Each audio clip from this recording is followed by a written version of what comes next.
മലപ്പുറം വിരോധത്തിൻ്റെ പ്രത്യയശാസ്ത്ര പരിസരം എം അക്ബർ എഴുതിയ ലേഖനത്തിൻ്റെ 9-ാം അധ്യായം 1-ാം ഭാഗം. ശബ്ദം നൽകിയത് താഹിർ അബ്ദുൽ ഖാദർ. മലപ്പുറത്തോടുള്ള വെറുപ്പ് വിത്തുപാകിയത് പോർച്ചുഗീസ് മിഷണറിമാരാണ്.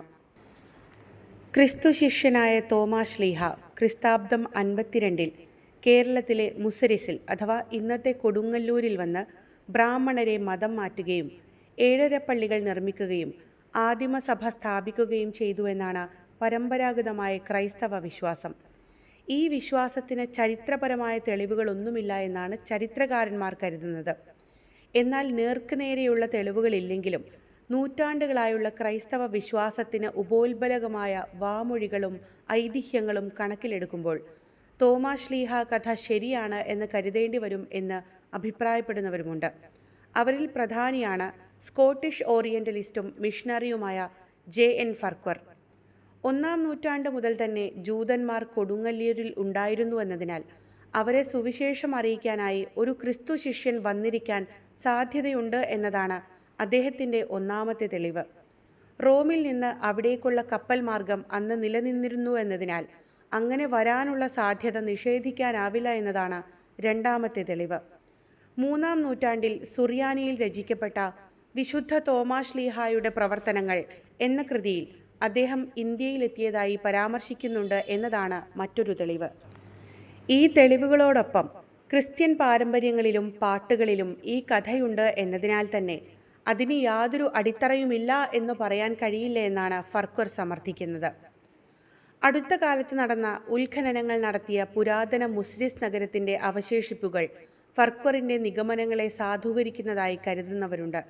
റോമൻ ദേവന്മാരുടെ രൂപങ്ങൾ, മൃഗങ്ങൾ, പക്ഷികൾ എന്നിവ അതിസൂക്ഷ്മമായി കൊത്തിവെച്ചിട്ടുള്ള ചെറിയ കല്ലുകൾ, ആംഫോറകൾ, ചില്ലുപാത്രങ്ങൾ, മുത്തുകൾ എന്നിവ 1-ാം നൂറ്റാണ്ടിൽ റോമൻ സാമ്രാജ്യവും കേരളവും തമ്മിൽ നേരിട്ട് വ്യാപാരം നടത്തിയിരുന്നു എന്നതിന് തെളിവാണ്.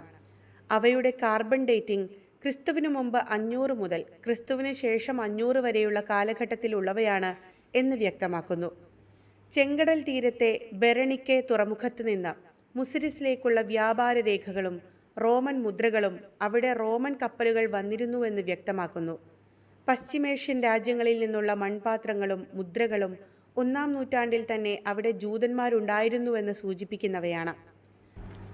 2007 മുതൽ കേരള കൗൺസിൽ ഫോർ ഹിസ്റ്റോറിക്കൽ റിസർച്ചിൻ്റെയും Pama institute for the advancement of trans disciplinary archaeological സയൻസിൻ്റെയും കീഴിൽ പ്രസിദ്ധ ഉത്ഖനന വിദഗ്ധനായ ഡോക്ടർ P.J. ചെറിയാൻ്റെ നേതൃത്വത്തിൽ നടന്ന ഉത്ഖനനങ്ങളുടെ വെളിച്ചത്തിലുള്ള നിഗമനങ്ങളാണ് ഇവയെല്ലാം. എന്നാൽ ഇവയിലൊന്നും തന്നെ തോമാ ശ്ലീഹയുടെ കേരള സന്ദർശനത്തിനുള്ള തെളിവുകളില്ല എന്നാണ് ചരിത്രകാരന്മാരുടെ പൊതുവായ പക്ഷം. മുസിരിസിൽ റോമക്കാർക്ക് വരാൻ കഴിയുമായിരുന്നു എന്നതല്ല, തോമാ ശ്ലീഹ എത്തിയതിന് സമകാലികമായ രേഖകൾ എന്തെങ്കിലുമുണ്ടോ എന്നതാണ് പ്രശ്നം. 1-ാം നൂറ്റാണ്ടിലെ ഗ്രീക്ക്, റോമൻ സഞ്ചാരികളോ അക്കാലത്തെ പ്രാദേശിക രേഖകളോ ഒരു ക്രിസ്തീയ പ്രബോധകന്റെ കേരളത്തിലേക്കുള്ള വരവിനെക്കുറിച്ച് പരാമർശിക്കുന്നില്ല എന്നും ഇവിടെയുള്ള നസ്രാണികൾക്കിടയിൽ തന്നെ 16-ാം നൂറ്റാണ്ടിന് ശേഷമാണ് ഈ വിശ്വാസം കൂടുതൽ ശക്തമായത് എന്നും ക്രൈസ്തവ ചരിത്രകാരനായ ഡോക്ടർ അന്തോണി മത്തിയാസ് മുണ്ടാടൻ സമർത്ഥിക്കുന്നുണ്ട്.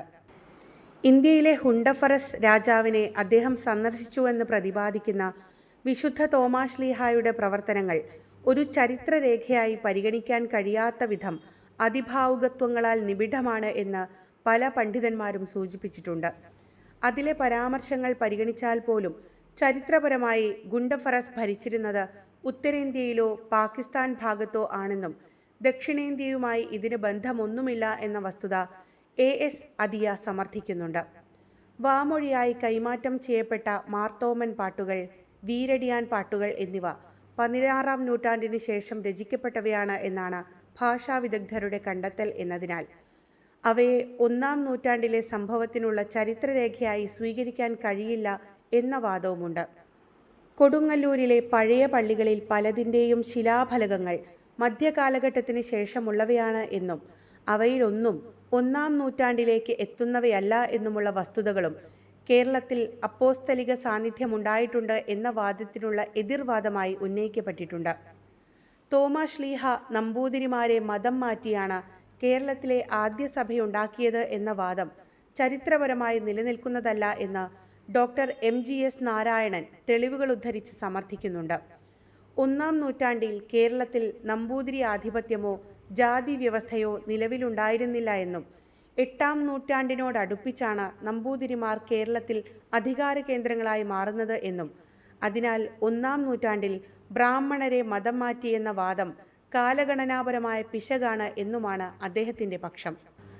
അതെന്തായിരുന്നാലും AD 345 മെസപ്പട്ടോമിയയിലെ അഥവാ ഇന്നത്തെ ഇറാഖ് സിറിയ പ്രദേശത്തിലെ എഡേസയിൽ നിന്ന് വർത്തകനായ ക്നായി തൊമ്മൻ്റെ നേതൃത്വത്തിലുള്ള സംഘം കേരളത്തിലെത്തിയതു മുതൽ സജീവമായ ഒരു ക്രിസ്ത്യൻ സമൂഹം കേരളത്തിൽ നിലനിന്നിട്ടുണ്ട് എന്നതിന് നിരവധി തെളിവുകളുണ്ട്. പേർഷ്യൻ സാമ്രാജ്യത്തിൽ ക്രിസ്ത്യാനികൾ നേരിട്ടിരുന്ന പീഡനങ്ങളിൽ നിന്ന് രക്ഷപ്പെടുവാൻ വേണ്ടി അവിടെ നിന്നും പലായനം ചെയ്ത ഏകദേശം 72 കുടുംബങ്ങളിലുള്ള 400ഓളം പേരും പുരോഹിതന്മാരും ഷെമ്മാശന്മാരും മാർ യൗസേപ്പ് എന്ന മെത്രാനും ഉൾപ്പെട്ട വലിയൊരു സംഘമാണ് കൊടുങ്ങല്ലൂർ തുറമുഖത്ത് കപ്പലിറങ്ങിയത്. ദൈവികമായ പുത്രനും മനുഷ്യനായ യേശുവും എന്നിങ്ങനെ പരസ്പരം കലരാതെ നിലനിൽക്കുന്ന 2 വ്യക്തിത്വങ്ങളാണ് യേശുവിൽ ഉള്ളത് എന്നും മറിയത്തെ ദൈവമാതാവ് എന്നല്ല ക്രിസ്തുമാതാവ് എന്നേ വിളിക്കാവൂ എന്നും കരുതുക വഴി റോം ആസ്ഥാനമാക്കിയുള്ള ഔദ്യോഗിക സഭ പാഷണ്ഡന്മാരായി മാറ്റി നിർത്തിയ നെസ്റ്റോറിയന്മാരായിരുന്നു ഇവർ എന്നാണ് മനസ്സിലാകുന്നത്.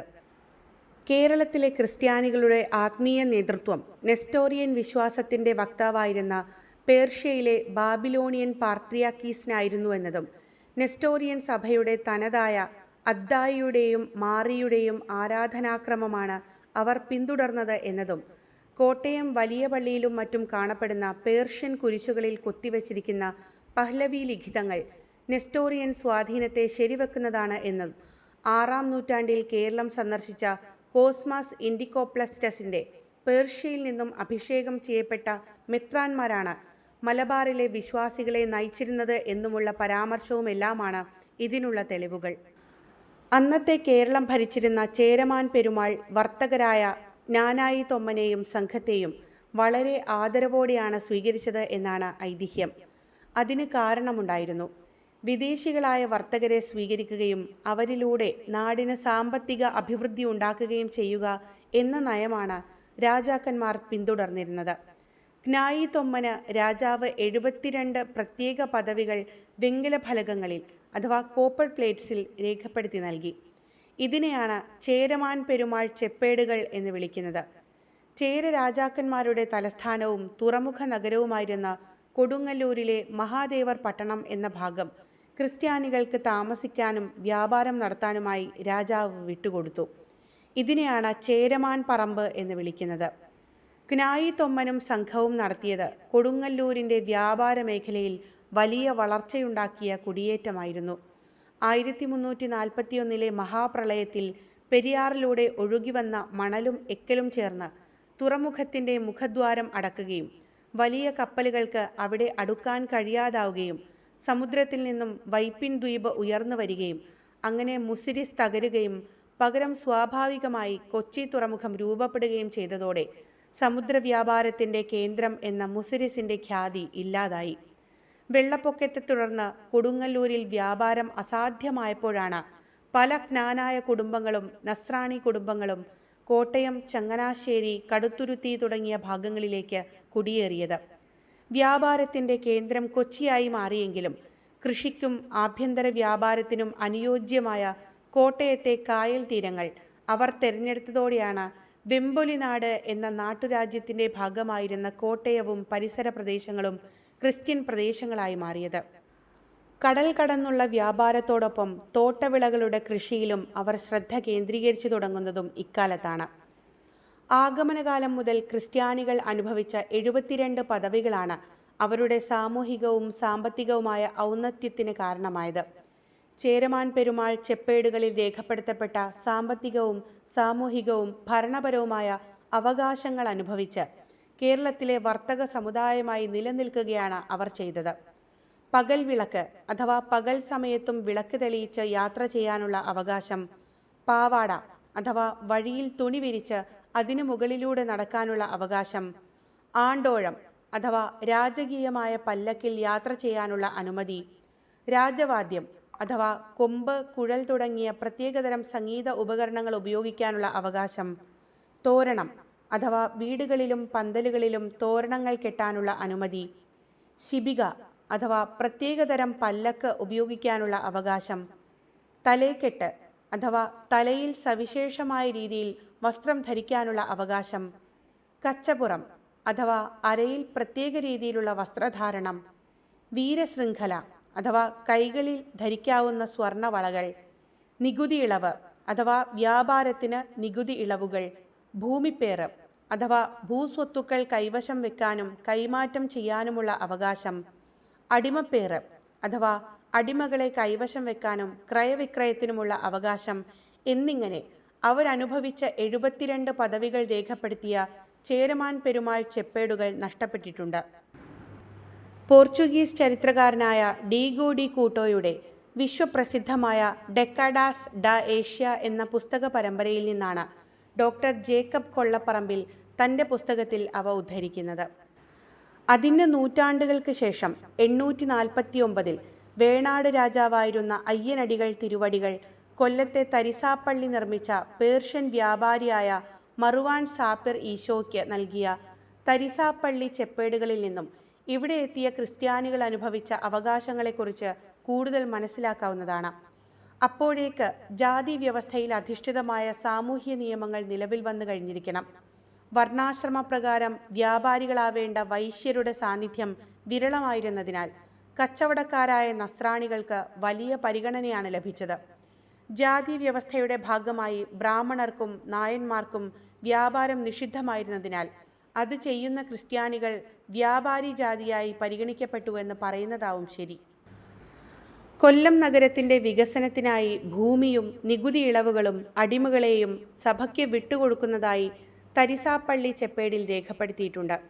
കപ്പലുകൾ തുറമുഖത്ത് വരുമ്പോൾ അവയിൽ നിന്നും നികുതി പിരിക്കാനുള്ള അധികാരം, ചന്തകളിൽ ഉപയോഗിക്കുന്ന തുലാസുകളും അളവുപാത്രങ്ങളും പരിശോധിക്കാനുള്ള അധികാരം, നഗരത്തിലെ ക്രമസമാധാന പാലനത്തിലും ഭരണത്തിലും തീരുമാനങ്ങൾ എടുക്കുവാനുള്ള അവകാശം എന്നിവയെല്ലാം ഈ ചെപ്പേടുകൾ വഴി നസ്രാണികൾക്ക് ലഭിക്കുകയായിരുന്നു.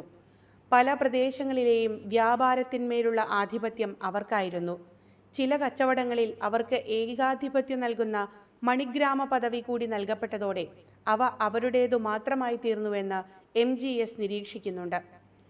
കേരളത്തിൻ്റെ സമ്പദ്വ്യവസ്ഥയുടെ നട്ടെല്ലായി തീർന്ന മണിഗ്രാമം എന്ന വ്യാപാര സംഘത്തിലൂടെയാണ് നസ്രാണികൾ കേരളത്തിലെ ഏറ്റവും വലിയ സാമ്പത്തിക ശക്തിയായി മാറിയത്. 1225 കാലത്ത് പെരുമ്പടപ്പ് സ്വരൂപത്തിലെ അഥവാ കൊച്ചി രാജവംശത്തിലെ ഭരണാധികാരിയായ വീരരാഘവ ചക്രവർത്തി മഹോദയപുരത്തെ അഥവാ കൊടുങ്ങല്ലൂരിലെ ക്രൈസ്തവ വ്യാപാരിയും മണിഗ്രാമം തലവനുമായ ഇരവി കോർത്തനെ ലോകമഹായേൻ പദവി നൽകി ആദരിക്കുകയും കൊടുങ്ങല്ലൂരിലെ വ്യാപാരത്തിന്മേൽ കുത്തക അവകാശം നൽകുകയും ചെയ്തുകൊണ്ട് നൽകിയ വീരരാഘവ പട്ടയം അഥവാ ഇരവി കോർത്തൻ ചെപ്പേട് മണിഗ്രാമത്തെക്കുറിച്ച് കൂടുതൽ അറിവ് നൽകുന്ന രേഖയാണ്. മണിഗ്രാമം എങ്ങനെയാണ് ചില സ്ഥലങ്ങളിലെ വ്യാപാരങ്ങളിൽ ക്രൈസ്തവർക്ക് ഏകാധിപത്യം ഉണ്ടാകുവാൻ കാരണമായത് എന്ന് ഈ രേഖ ഉദ്ധരിച്ചുകൊണ്ട് തിരുവനന്തപുരം കേരള തിയോളജിക്കൽ സെമിനാരിയിലെ പ്രിൻസിപ്പലായിരുന്ന ലെസ്ലി W. ബ്രൗൺ വിവരിക്കുന്നുണ്ട്. രാജാക്കന്മാർ സാധാരണ ജനങ്ങളിൽ നിന്നും വ്യാപാരികളിൽ നിന്നും പിരിച്ചിരുന്ന തലപ്പണം അഥവാ തലയെണ്ണത്തിനനുസരിച്ച് ഓരോരുത്തരും രാജാവിന് നൽകേണ്ടിയിരുന്ന നികുതി, കുതിരപ്പണം അഥവാ കുതിരകളെ വളർത്തുന്നതിനോ ഉപയോഗിക്കുന്നതിനോ നൽകേണ്ടിയിരുന്ന നികുതി, അടിമപ്പണം അഥവാ അടിമകളെ കൈവശം വെക്കുന്നവർ നൽകേണ്ടിയിരുന്ന നികുതി, ഏണിപ്പണം അഥവാ തെങ്ങിലോ പനയിലോ കയറി കൃഷി ചെയ്യുന്നവർ നൽകേണ്ടിയിരുന്ന നികുതി, മെൽപ്പാൻ അഥവാ ഭൂമിയുടെ ഉടമസ്ഥാവകാശത്തിന് നൽകേണ്ടിയിരുന്ന നികുതി എന്നിവയിൽ നിന്നെല്ലാം മണിഗ്രാമത്തിന് കീഴിലുള്ളവർ ഒഴിവാക്കപ്പെട്ടു. തങ്ങളുടെ അധീനതയിലുള്ള പ്രദേശങ്ങളിൽ എന്തെങ്കിലും കുറ്റകൃത്യങ്ങൾ നടന്നാൽ അത് വിചാരണ ചെയ്യാനും ശിക്ഷിക്കാനുമുള്ള അധികാരം പള്ളി അധികാരികൾക്കും മണിഗ്രാമം തലവനുമായിരുന്നു. അവയ്ക്കുള്ള പിഴ ഈടാക്കാനും ശാരീരിക ശിക്ഷകൾ നൽകാനുമുള്ള അധികാരം ഇവർക്കുണ്ടായിരുന്നു. വധശിക്ഷ നടപ്പാക്കാൻ മാത്രമേ രാജാവിൻ്റെ പ്രത്യേക അനുമതി ആവശ്യമായിരുന്നുള്ളൂ. സമുദായത്തിനുള്ളിലെ തർക്കങ്ങളിൽ രാജാവോ രാജകീയ ഉദ്യോഗസ്ഥരോ ഇടപെട്ടിരുന്നില്ല. തർക്കങ്ങൾ പരിഹരിക്കാൻ ആയുധം ഉപയോഗിക്കാനും സമുദായത്തിൻ്റെ അന്തസ്സിന് വിരുദ്ധമായി പ്രവർത്തിക്കുന്നവരെ സമുദായത്തിൽ നിന്നും പുറത്താക്കാനും വീണ്ടും സ്വീകരിക്കാനുമെല്ലാം അധികാരങ്ങളുള്ള നാടിനകത്തെ നാടായിരുന്നു, അഥവാ സ്റ്റേറ്റ് വിതിൻ എ സ്റ്റേറ്റ് ആയിരുന്നു നസ്രാണികൾ എന്നാണ് ബ്രൗൺ സമർത്ഥിക്കുന്നത്. കേരളത്തിൽ നിലനിന്നിരുന്ന സാമൂഹ്യാന്തരീക്ഷത്തെ ബാധിക്കാത്ത രീതിയിൽ നസ്രാണികൾ തങ്ങളുടെ താൽപ്പര്യങ്ങൾ സംരക്ഷിക്കാൻ എത്രത്തോളം ബദ്ധശ്രദ്ധരായിരുന്നുവെന്ന് ഇരവി കോർത്തന് നൽകിയ വീരരാഘവ പട്ടയത്തിൽ വിവരിച്ച അവകാശങ്ങൾ മനസ്സിലാക്കി തരുന്നുണ്ട്. പ്രധാനപ്പെട്ട 4 അധമജാതികൾക്ക് മേലുള്ള ഉടമസ്ഥാവകാശമാണ് നാങ്കുപ്പരിശക്കുടമ. ആശാരി, മൂശാരി, തട്ടാൻ, കൊല്ലൻ അഥവാ വിശ്വകർമ്മജൻ തുടങ്ങിയ വിഭാഗങ്ങളുടെ മേൽ നസ്രാണികൾക്കുള്ള അവകാശത്തെയാണ് ഈ പ്രയോഗം അർത്ഥമാക്കുന്നത്. നിലനിന്നിരുന്ന ജാതി വ്യവസ്ഥ തങ്ങൾക്ക് ഏറെ സൗകര്യങ്ങൾ നൽകുന്നവയായതിനാൽ ആ വ്യവസ്ഥയെ നിഷേധിക്കുന്ന രീതിയിലുള്ള യാതൊരു മുന്നേറ്റവും 2 സഹസ്രാബ്ദത്തോളം കാലം ക്രിസ്ത്യാനികളുടെ ഭാഗത്തു നിന്നും ഉണ്ടായില്ല. ജാതി വ്യവസ്ഥയെ വെല്ലുവിളിക്കുക എന്നാൽ അവർക്ക് കിട്ടിയ ഈ സവിശേഷ അധികാരങ്ങൾ വേണ്ടെന്ന് വെക്കുക എന്നാണ് അർത്ഥം. വ്യവസ്ഥിതിയെ തകർക്കുവാൻ ശ്രമിക്കുന്നതിനു പകരം അതിനുള്ളിലെ ഒരു ഉന്നത ജാതിയായി തുടരുകയാണ് അവർ ചെയ്തത്. ബ്രാഹ്മണ മേധാവിത്വത്തിന് കീഴിൽ രൂപപ്പെട്ട കേരളത്തിലെ ജാതി വ്യവസ്ഥയിൽ നമ്പൂതിരിമാർക്കും നായന്മാർക്കുമിടയിലുള്ള ഒരു സ്ഥാനമാണ് നസ്രാണികൾക്ക് ലഭിച്ചത് എന്നും സമൂഹത്തിൽ മാന്യമായ സ്ഥാനവും വ്യാപാര കുത്തകയും ലഭിച്ചപ്പോൾ ജാതി വ്യവസ്ഥയോട് കലഹിക്കാതെ അതിൻ്റെ ഗുണഭോക്താക്കളായി തീരുകയാണ് അവർ ചെയ്തത് എന്നും മാർത്തോമാ പണ്ഡിതനും സീറോ മലബാർ സഭയിലെ അംഗവുമായിരുന്ന പ്ലാസിഡ് ജെ പൊടിപ്പാറ എഴുതിയ സെൻറ്റ് തോമസ് ക്രിസ്ത്യാനികളെക്കുറിച്ച പുസ്തകം വായിച്ചാൽ മനസ്സിലാകും. നായന്മാരെപ്പോലെ തന്നെ ബ്രാഹ്മണർക്ക് തീണ്ടലുണ്ടാക്കാത്ത വിഭാഗമായി അംഗീകരിക്കപ്പെട്ടിരുന്ന നസ്രാണികൾ ആ പദവി നഷ്ടപ്പെടുത്താൻ തയ്യാറായിരുന്നില്ല. തങ്ങളെ ഒരു മതവിഭാഗം എന്നതിലുപരി ഒരു കുലീന ജാതിയായാണ് നസ്രാണികൾ കണ്ടിരുന്നത്. ഈ പദവി നിലനിർത്താൻ ബ്രാഹ്മണരെ പോലെ നസ്രാണികളും താഴ്ന്ന ജാതിക്കാരിൽ നിന്നും അകലം പാലിച്ചിരുന്നു.